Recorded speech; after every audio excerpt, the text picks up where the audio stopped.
both the speakers, if it's possible to introduce both the speakers at the beginning, first Neda after me, and then we will have just a long, maybe a long talk, and at the ending, Q&A. Or also Q&A, I don't know, at the ending of part one, if Neda, if Dr. Rojani wants, but actually the authors introduce it together. Okay, the only constraint is that we need to have two separate slots. So at the given time, we have to, yeah, we have to, okay, so no worries. Stop the record. Yeah, we have to stop the first one and then start again with the second one. By the way, it's up to you how to fill the two records. Okay, in 3 minutes, Alexander will launch the presentation. Yeah, perfect. Neda, do you have any news about Georgia? Because okay, Ahmed is saying that is there. Perfect.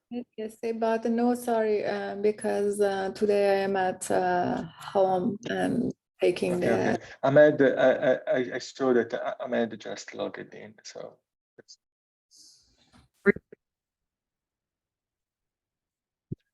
Ahmed, are you presenting? Yeah, hello everyone. I am Yes. in. Hi Nida. Hi Alessandro. Hi Alessandro. Yeah. Are you going to present the talk or George will present? George will start, then I'll take from him. Excuse me? George will start presenting, then I'll continue after him. We pause will. Okay, so such as yeah.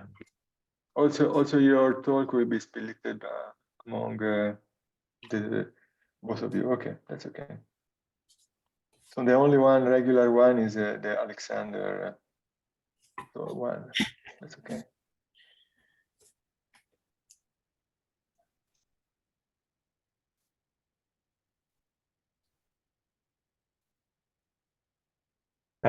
Well, do we see the attendance here or not? Yes, I see. Audience. Yeah, I can see. Yeah, I suppose yes, because the participant, no, is 11 people. Ah, okay.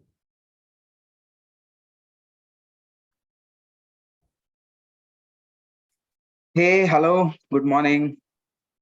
Hello, Tushar. Hey guys. Morning. Sorry, I have been jumping around between Zoom link 1, 2, and 3. So the Zoom link 1 is still going on. So in 5 minutes, maybe let's wait until 7:35 PST because I announced there and people start trickling to other sessions, and then we'll start once that ends because a lot of people are already there. So. Okay, so I will delay 5 minutes. Yeah, because it takes time because this moving from one link to another. So I will go back and I'm just waiting for the talk to get over because I saw that the attendees are increasing right now. Correct. Yeah, it will slowly come up. Yeah. Okay, I'll catch you again. I'll go to Zoom link 3 now. Okay. Bye.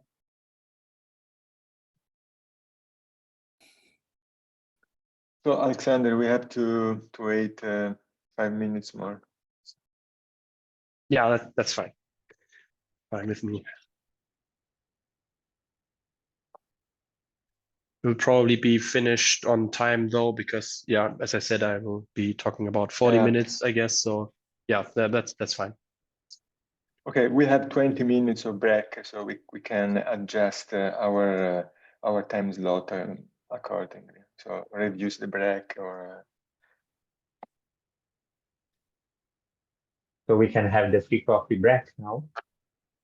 I don't know. I don't know what the other actually.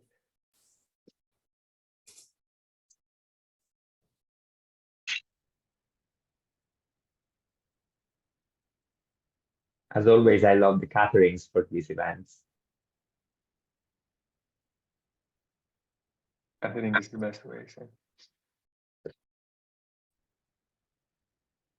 Catering.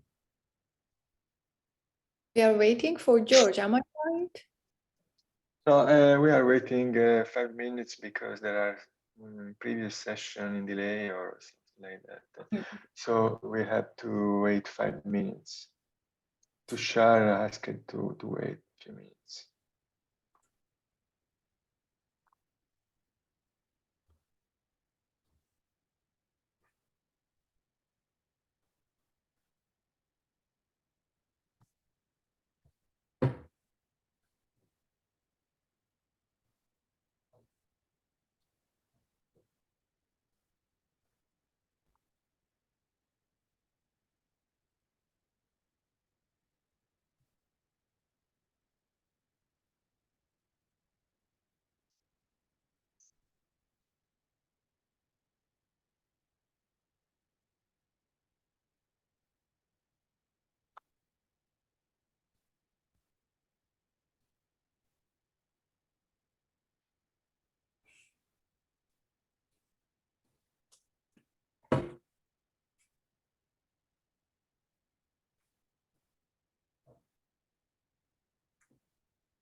I think it's the most embarrassing moment of my day, actually.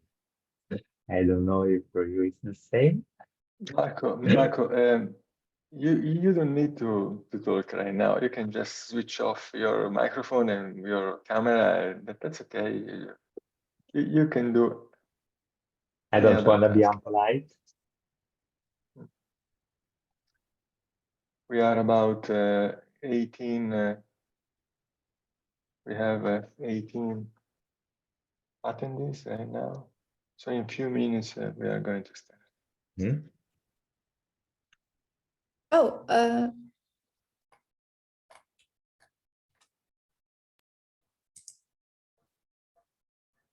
it's very nice because I suppose that also George is in attendance. George is the attendance. Yeah, I saw. I think he joined with a different email, maybe. Yeah, maybe. Okay, Yes. I'm going to promote him as a panelist right now.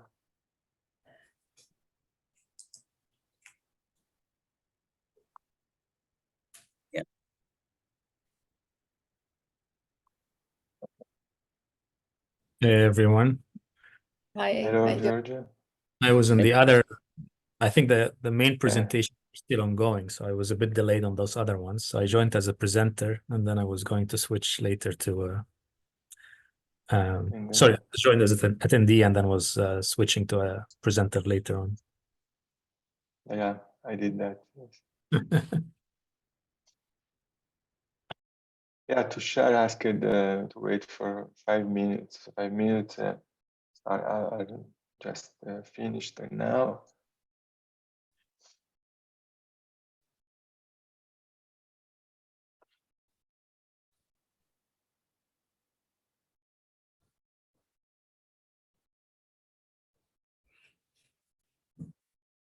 And the number of attendees still increasing.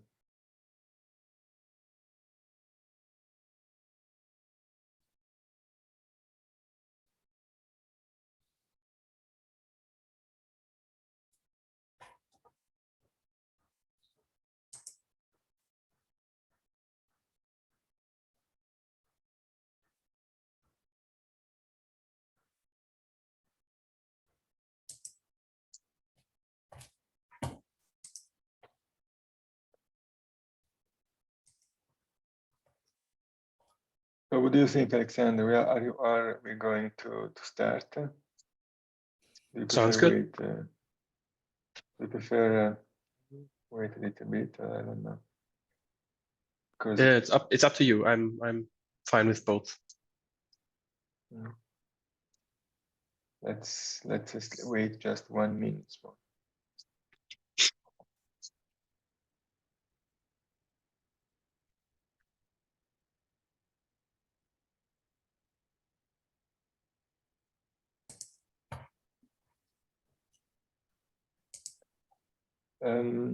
Is there anyone from the organization over there? Yeah, I think everybody's still busy with the main sessions in there. Mm. They were running a bit late, so I would The other session is still going on. still going. Yes, yeah. Oh, I would give it till maybe another 3 minutes. This way, they should wrap up, and then audience Okay. can come in. So maybe we're cutting Alexander a little bit short, but we'll catch up. I'm hoping later. That's fine. Because I'm probably gonna talk 40 minutes. So yeah, we'll be on time probably after me. That's fine. yeah, we have also a break, so we are going to probably reduce the break. Okay.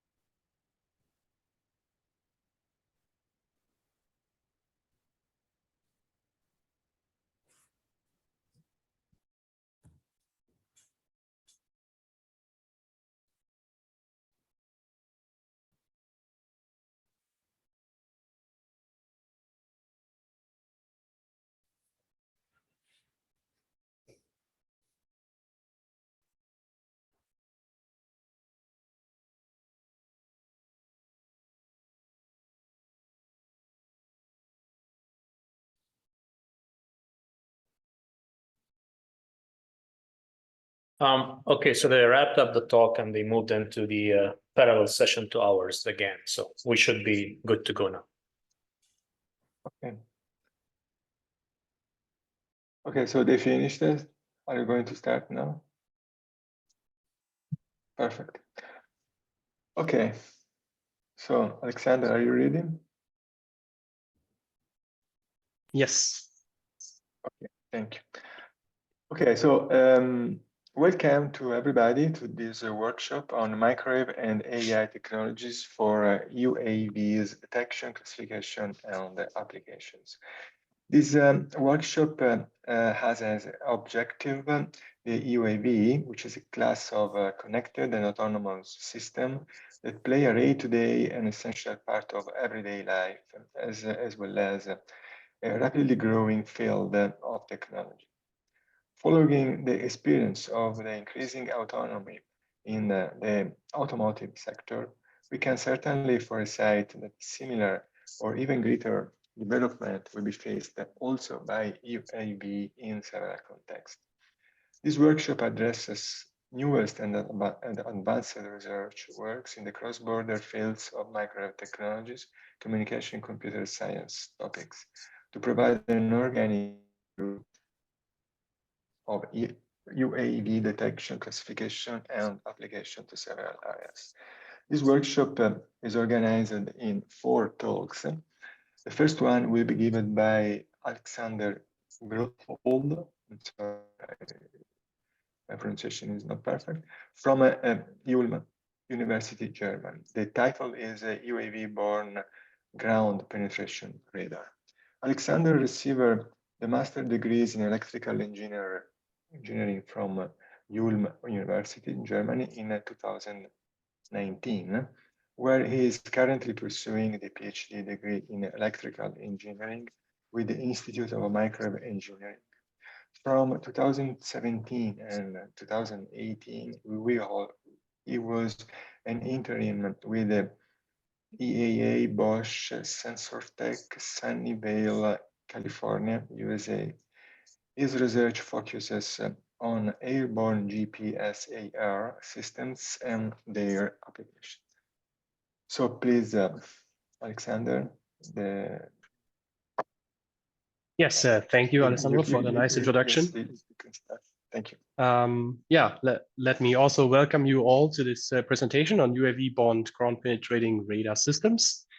I'll spend probably around 40 minutes, and I'd like to give you an overview over the work that has been done at our institute regarding this UAV-borne GPR. And I will be showing you the structure of the talk. There's 5 main points I want to address. First of all, I would like to motivate this development at the Institute with one of its main applications. At least for us, it was a humanitarian mine clearance, and I will go into that in more detail later. Then, as a second point, I would like to dive deeper into the technical aspects and the challenges associated with the development of such a system. So what points need to be considered and why do they need to be considered? Following that, I will spend a few minutes explaining what the compromise and what our solution to these technical challenges looks like. And I will be also spending a few minutes explaining ground penetrating synthetic aperture radar, which is a very long word to describe the combination of ground penetrating radar, which is a classic field, and synthetic aperture radar, which is also a classic field, especially for spaceborne applications though. Then there will be a slightly larger section where I will go into some applications. For example, the humanitarian mine clearance will be one of them. These applications will all include some real-world measurement data and some results that I can show you. And at the end, the last topic is bistatic sensing. This serves more as an outlook. So what is the current and future developments in this field of research looking like? And I will be also showing some preliminary results there. So let's start with motivation. The problem with landmines, especially the anti-personnel mines, which are mostly spread. This is actually not a new problem. It's a very old problem. And actually many countries, and you can see that on the map, are affected by this. And this map actually doesn't show the affected countries. It shows the remnant of war casualties.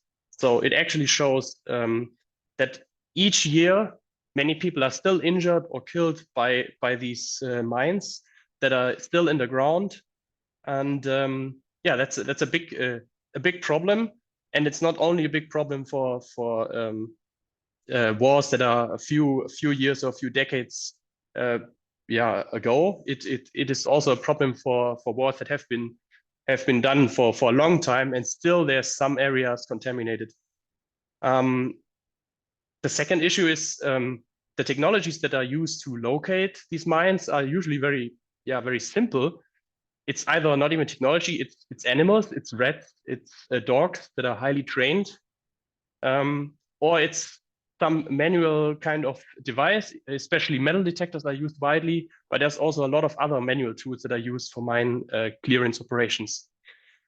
And the problem is that's very dangerous for the operators, and it's very slow.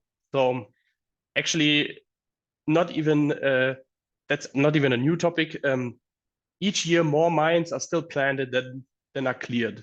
And that's not something that is new since Ukraine war started. This is something that has been going on for a long time. So there's no progress being made basically at the moment. Now, the problem is that high-tech systems that are usually developed, they are all developed for military use only. And there's a very big difference between military use and humanitarian mine clearance, because the military applications, they mostly care about getting from point A to point B, so clearing one single path, whereas the humanitarian demining actually aims to clear the large areas, so they can actually be given back to the population and they can be reused again, especially for agriculture. So the idea that was behind this first research project is actually we will develop a sensor device that detects mines from a safe distance. So high-tech solution is again the name of the game. And the advantages is obvious. You don't have to enter the hazardous area if That's a sensor device that actually can fly, and you can still collect information about this area. So the idea was basically that we will have a sensor device that is mounted on a multicopter, and we will combine that with a ground penetrating radar that can actually send radar waves out and detect objects that are buried in the ground. And we will combine that with a third aspect, which is synthetic aperture processing. Again, that's something that is usually used in spaceborne applications. But here we will use that to increase the resolution that we can achieve. So you might ask now, why multicopters actually? Why the UAVs? And this is probably something that will be common in many talks now. There's several advantages to multicopters. First of all, multicopters have a very flexible flight path. So we can choose the path in a way to avoid any obstacles. We can have basically arbitrarily low flight altitudes if we like. But best of all, we can actually choose the path that is best for our application. So we can optimize for best performance. The second point is obvious. It's not a surface-bound device. So we don't really care about if the terrain that this operates on is actually traversable, if it's a minefield, if it has a large cracks that you can fall into. This is something that is not really relevant if you can fly. And the third point is there's obviously other flying and aerial platforms that are available, but in comparison to those manned aircraft, or especially equipped vehicles that can just withstand going through a minefield, this is way cheaper option. The UAVs that are used in this case, they are barely a few $1,000 or euros, so they're very cheap in comparison to those specialized solutions. But of course, if you choose this platform, there's no free lunch, right? So we were going to look at some aspects that has to be considered. And the first one that I'm going to talk about is the distance to ground. So if you build a system that has a sensor attached to a UAV, then you have to think about the height, the altitude that you will operate the system at. And the reason this is important, especially for radar, is because the reflected power that we can expect from a point target, it's actually dependent on the fourth power of the distance. So it's very important to know what the limits are. So if we are very close, then we can expect a larger return power from any object. But also the area that we can look at the same time is reduced drastically. So there's a trade-off between the area that we can look at, so the coverage, and that has an influence on the time that it takes to scan a certain area, and the power then that is reflected from any object, which is important if you want to detect something. Then obviously the goal, especially for the mine detection, is to look into the subsurface. But the problem is if you send out a radar signal, then obviously the ground surface also reflects this transmitted signal. And this has a very large impact on the necessary dynamic range of the radar, because if you look at a line target, which is what the surface mostly looks like, if you look at it from above, then it's no longer the fourth power, it's the second power now. So a flat area actually reflects a lot of power back to the radar. So now we have to build a radar in such a way that this will not overpower the receiver, but we can still detect very weak targets that are buried. And that's actually something that is very difficult, especially for mines, because usually mines are buried only a few centimeters or a few tenths of centimeters at most. So it's very difficult to actually distinguish this very strong reflection from the surface from the mines or from the buried objects. And one option to circumvent that in some way is actually to choose a different system geometry, to not use a down-looking system that is displayed on the left, but to just instead we will use the side-looking system. So the radar transmits to the side, which has the advantage that most of the power, especially the spectral refraction of the surface, is actually reflected away, and we don't really care about that anymore. We only care about the power that is scattered from the surface back to the radar now, which is a lot less. So this is a way to improve or to lessen the requirements actually.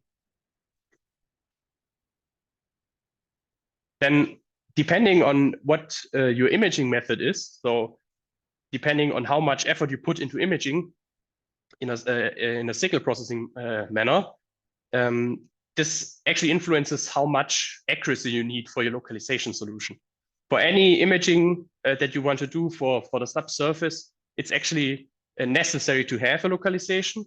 First of all, to know where you're actually flying, so you can go there to record the part of the surface that you actually want to record. But also, if you want to evaluate the data, create a map of objects, create anything, then you need the localization. But depending on what you do as a localization, as a imaging solution, this has drastically different localization accuracy requirements. It might be tens of centimeters or it might be millimeters, which is a very big difference for these kinds of systems. So generally, the more resolution you want for the imaging, the higher the required accuracy for the localization. Then since the radar signals actually need to penetrate the ground because we want to look at buried objects, it's relevant at which frequencies the radar operates at. So in terms of losses in the soil, the lower the frequency, the better, basically. But the problem is lower frequencies actually mean that you have larger and heavier antennas that are now required, which is a big deal for UAVs because the carrying capacity, so the payload, is limited. So the weight is actually a very limiting factor.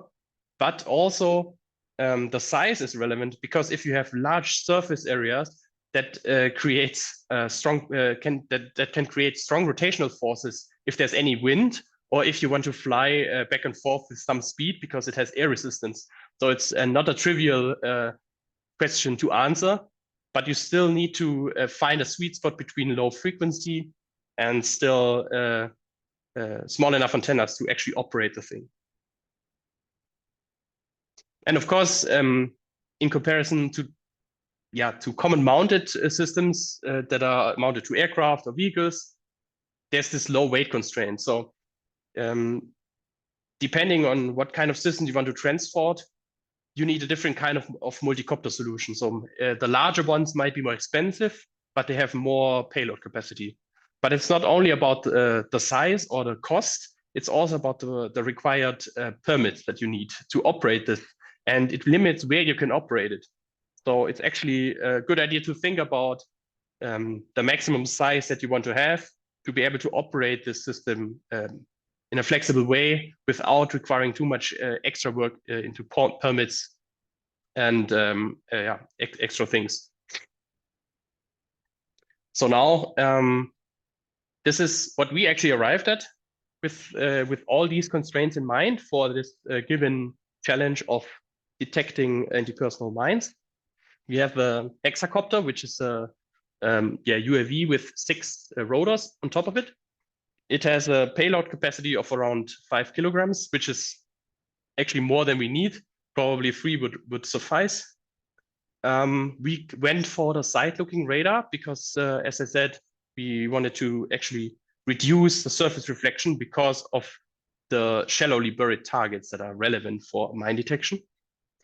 And we went for very low flight altitude of only around 5 to 10 meters, which is a good trade-off between the power and the area still.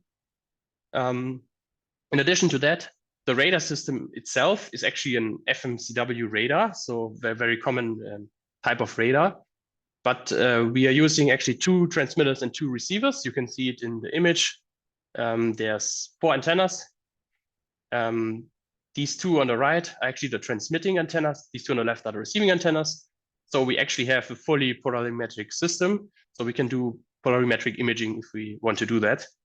And these antennas actually work in a very large frequency range, but still the ramp that we use for FMCW is 1 to 4 gigahertz. So we were not able to go below 1 gigahertz.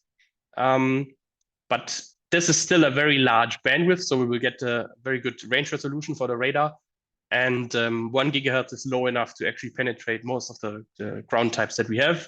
4 gigahertz, probably not so much, but it's still very close.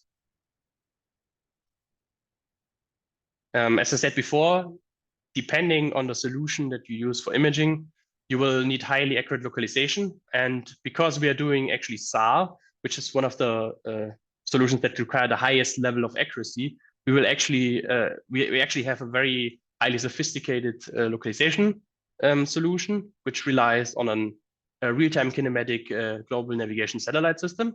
So actually 2. You can see these 2 helical antennas on top, and an inertial measurement unit that measures acceleration, and we will actually fuse that together to receive an accuracy that is around 1 centimeter, maybe a little below. And that is sufficient for what we are doing. And as I said, we will using this SAR principle. And I mentioned that now a few times, SAR principle. I'll spend a few minutes now to explain what actually do I mean by the SAR principle and how does it work for our case.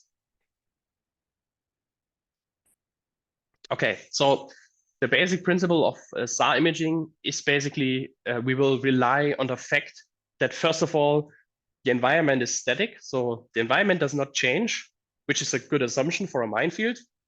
And we will actually leverage the fact that we are moving.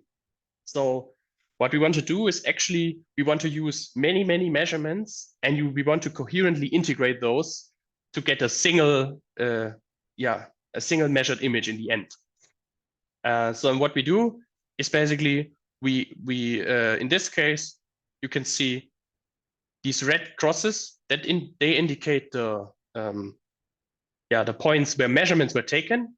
And you can see this is actually a circular measurement trajectory. So the radar was actually on the UAV flying, always looking towards the center. This is obviously a simulation, but this is the idea. And for every red cross, we actually take 1 radar measurement. So we get one range measurement. We get power over range.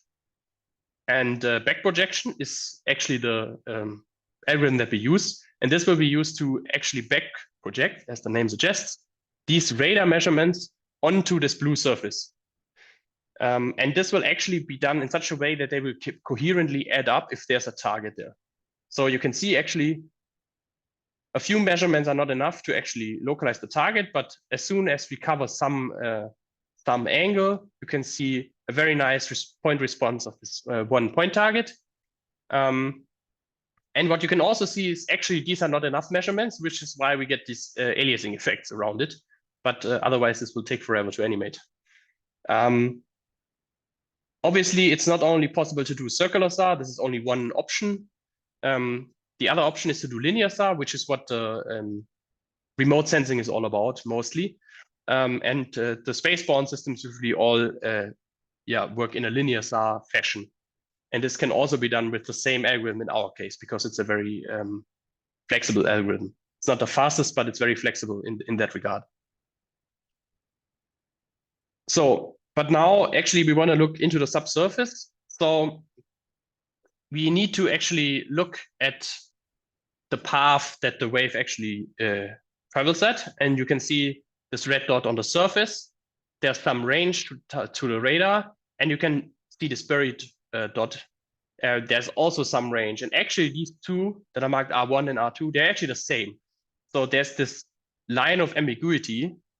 This is marked in green here, where we don't really have any resolution. And this is actually something that is common for all the systems. There's always one direction which is perpendicular to the moving direction of the radar, where there's no resolution with a single measurement.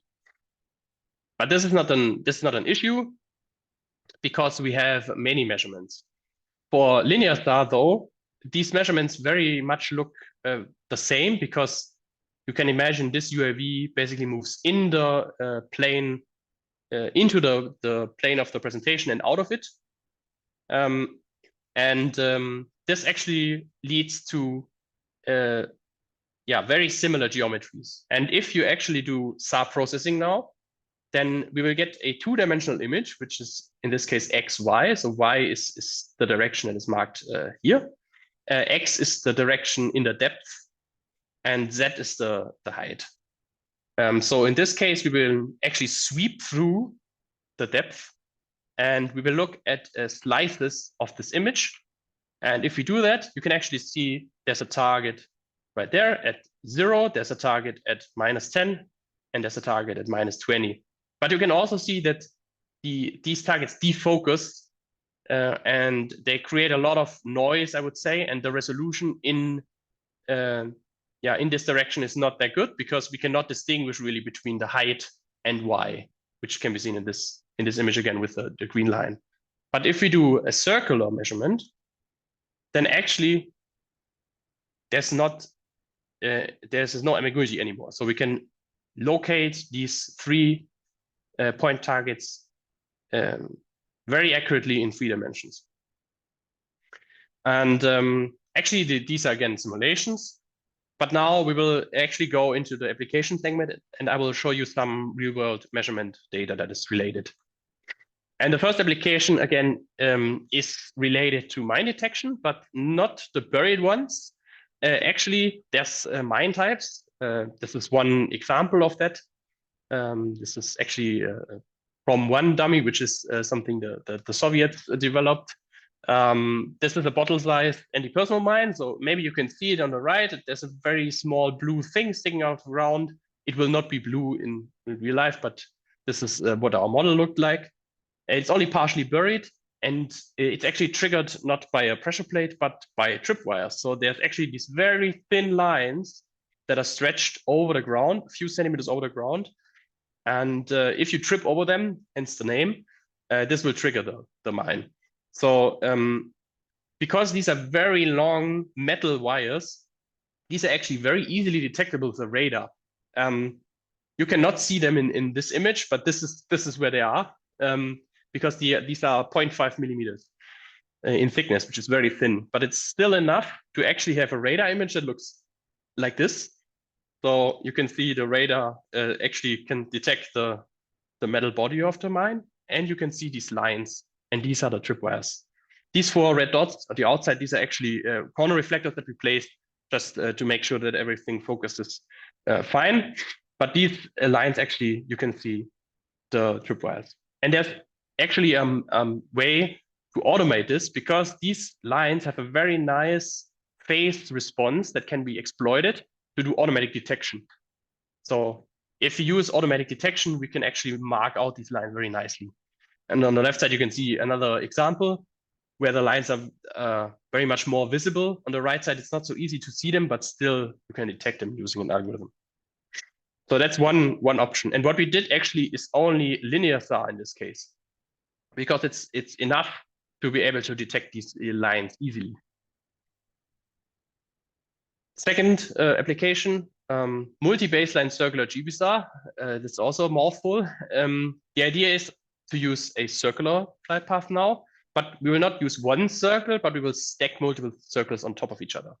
And the reason why we do that is because then this gives us an opportunity to integrate more. So the targets have a better chance to actually integrate coherently, and the clutter has a better chance to actually average out. That's something that's illustrated here. If you add up the 3 images, they will be correlated if there's a target, so there will be a larger response than if there's clutter, which is not as correlated. And this allows us to get a higher resolution and to increase the signal to clutter ratio. And you can see that in this example. This is a single circle, this is 6 circles.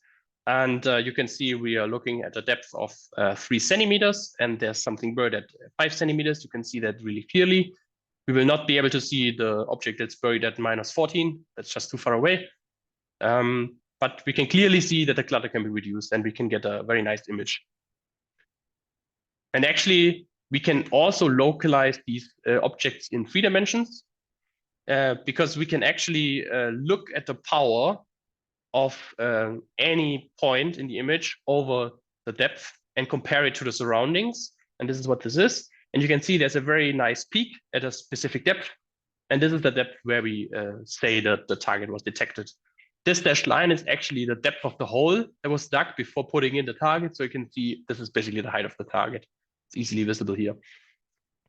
And these are actually mine dummies. You go back one slide, that we buried in this case in the sand area. Many different kinds of mine dummies.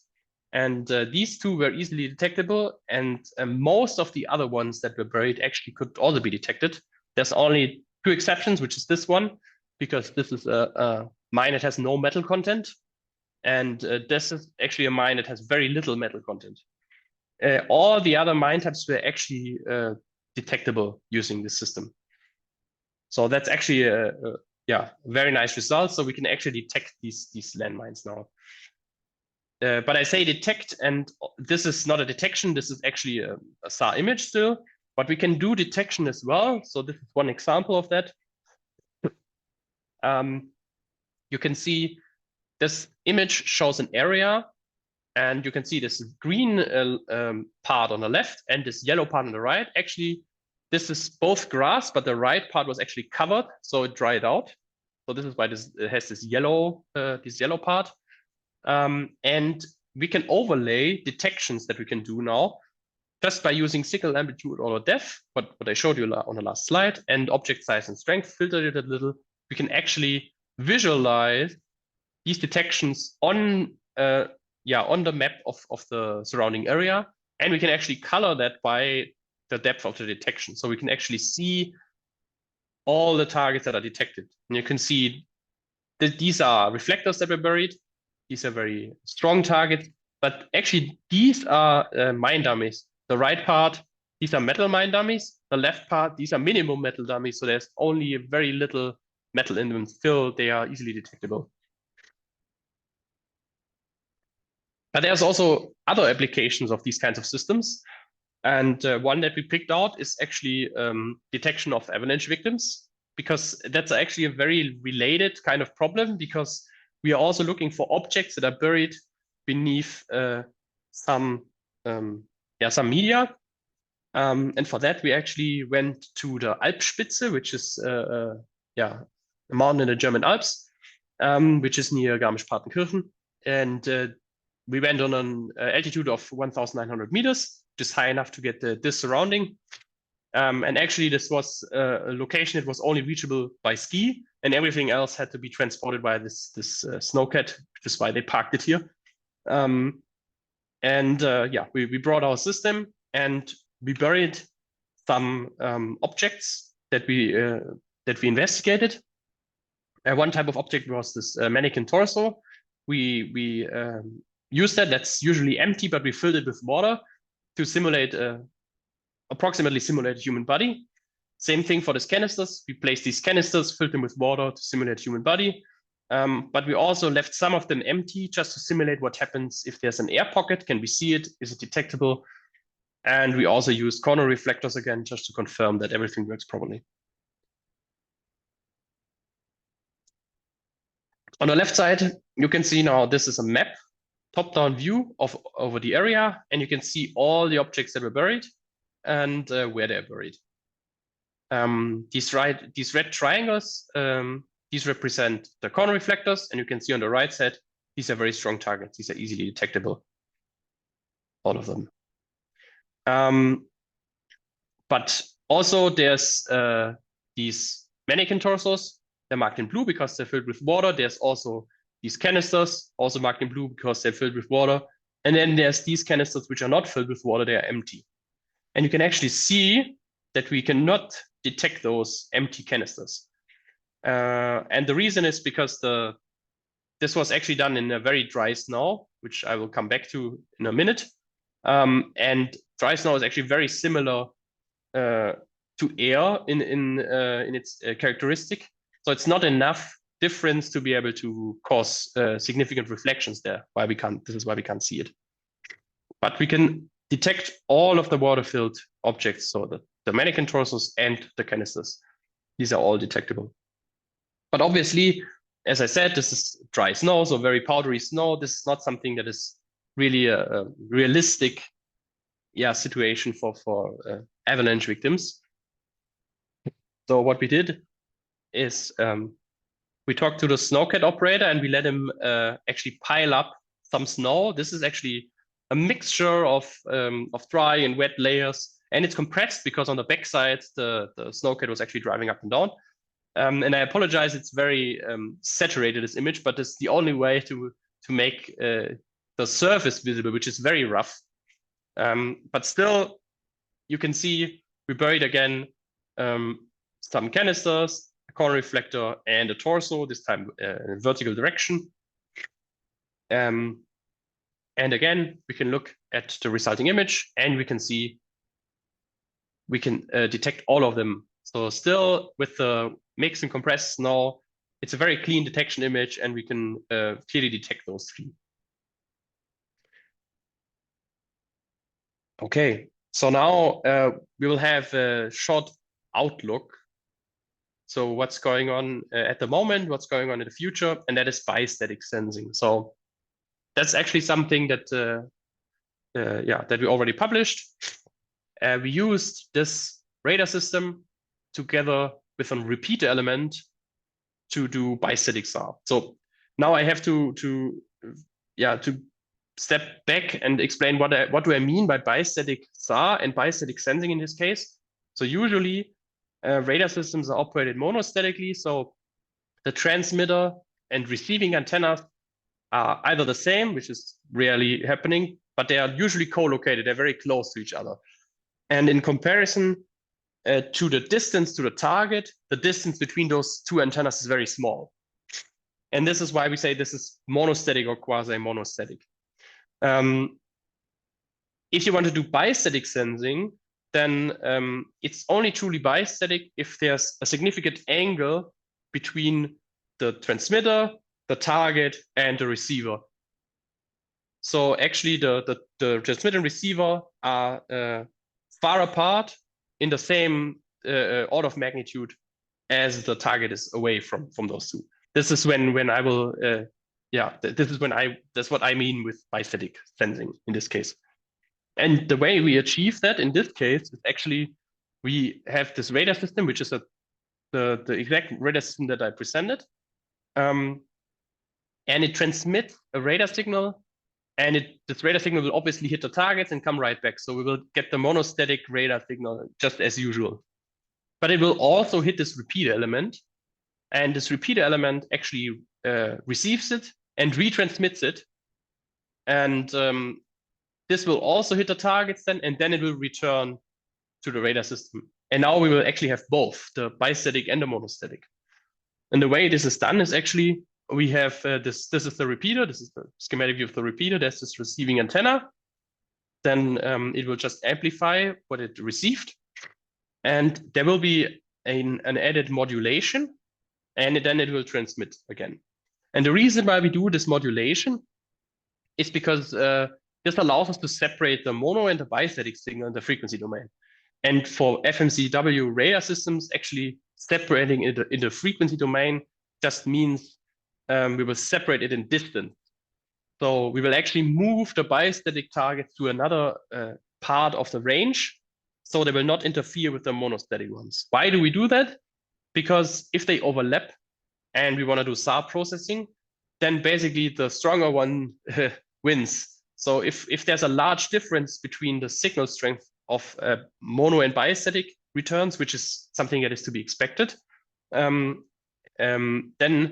we will get distortion, because the targets are located in similar ranges, they will overlap, and the bistatic back projection will actually not be really possible, which is something that is here displayed here, which this is a simulation, right?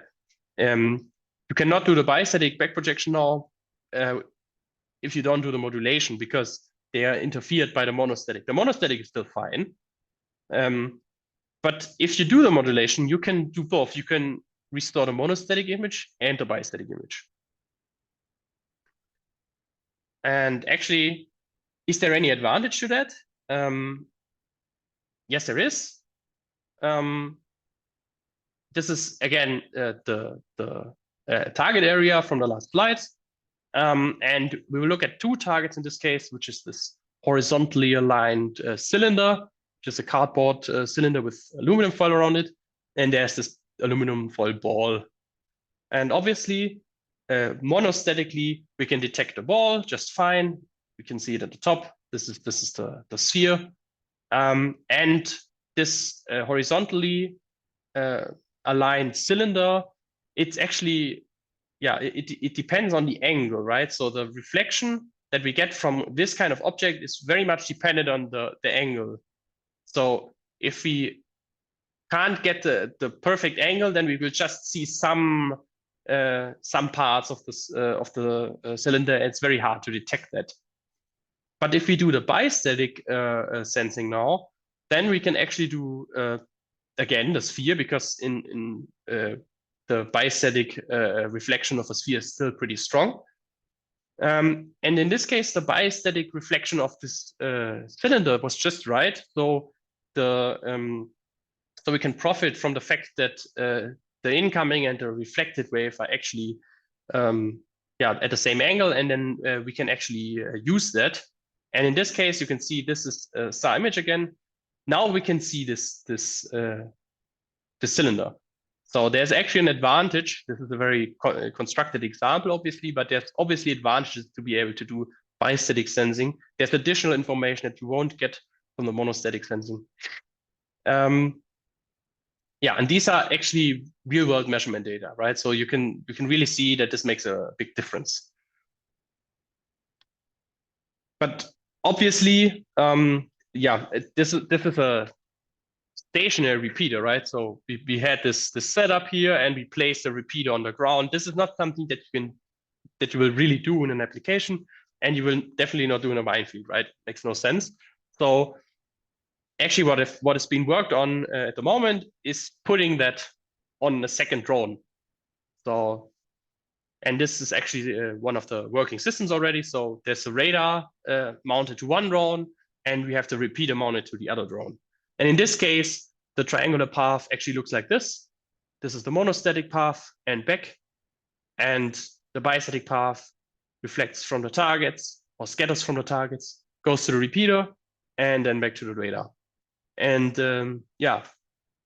now we can use the two drones and move them side by side, and then still do the bistatic sensing with that.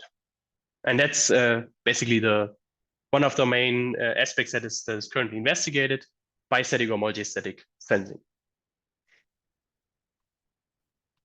Alexander, Okay. how many slides do you have still?